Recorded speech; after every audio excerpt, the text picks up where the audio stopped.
Hi, இன்னைக்கு நம்ம கனவு தோட்டத்தில் உள்ள சுண்டைக்காயை வச்சு ஒரு கழனி தாங்க பண்ண போகிறோம். நிறைய பேருக்கு இந்த காயை எப்படி சமைக்கணும்னே தெரியல. இதில் நிறைய டிஷ் பண்ணலாங்க. வறுவல், பொரியல், கூட்டு, புளிக்குழம்பு, அப்புறம் இந்த மாதிரி கழனி, வத்தல் போடலாம், இட்லி பொடி பண்ணலாம். நான் அதெல்லாமே 1 by 1 போடுறேன். இப்போ இந்த சுண்டைக்காயை நம்ம எப்படி பண்ணலான்னு பார்க்கலாம் வாங்க. ஒரு 2 டீஸ்பூன் ஆயில் விட்டுட்டு கடுகு, உளுந்தம்பருப்பு, 2 பச்சை மிளகாய், கொஞ்சம் கருவேப்பிலை, நல்லா ஒரு 10 சின்ன வெங்காயம் போடுங்க, நல்லாயிருக்கும். 5 6 பூண்டு பல். இது கூட நம்ம கனவு தோட்டத்தில் உள்ள இஞ்சி நான் கொஞ்சம் நறுக்கி போடுறேன். அந்த மாங்காய் ஃப்ளேவர் வரும்போது உண்மையாவே இது ரொம்ப சூப்பரா இருக்கும். இருந்தா போடுங்க, இல்ல மாங்காய் இருந்தா கூட 2 பீஸ் கூட போடலாம்.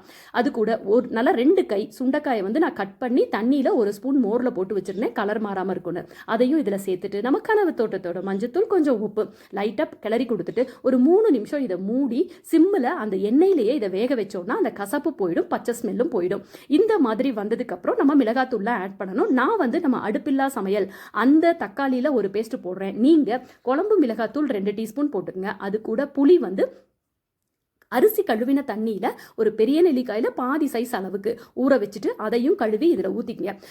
நல்லா கரைச்சி, அதாவது அரிசி கழுவின தண்ணியில் இந்த கழனி வைக்கும்போது டேஸ்ட்டு நல்லா இருக்குங்க.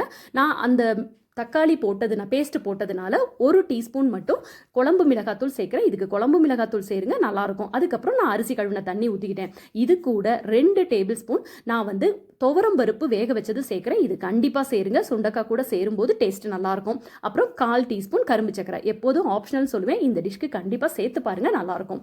மூடி நல்லா ஹையில் இந்த மாதிரி நெல்லுன்னு வர்ற அளவுக்கு வேக வச்சு எடுத்துட்டோன்னா சூப்பரான நம்மளோட சுண்டைக்காய் கழனி ரெடி ஆயிருங்க. கொஞ்சம் கொத்தமல்லி தூவிட்டு நெய் போட்டு சாப்பாட்டில் போட்டு சாப்பிட்டு பாருங்க. ரசம் சாப்பாடு, சாம்பார் சாப்பாடு, பருப்பு கடையல் எல்லாத்துக்குமே செம சூப்பராக இருக்குங்க. இந்த காய் கிடைச்சதுன்னா கண்டிப்பாக மிஸ் பண்ணிடாமல் இதை செஞ்சு பாருங்க. உங்கள் ஃப்ரெண்ட்ஸ்க்கும் இதை ஷேர் பண்ணுங்க, கமெண்ட் பண்ணுங்க. தேங்க்யூ.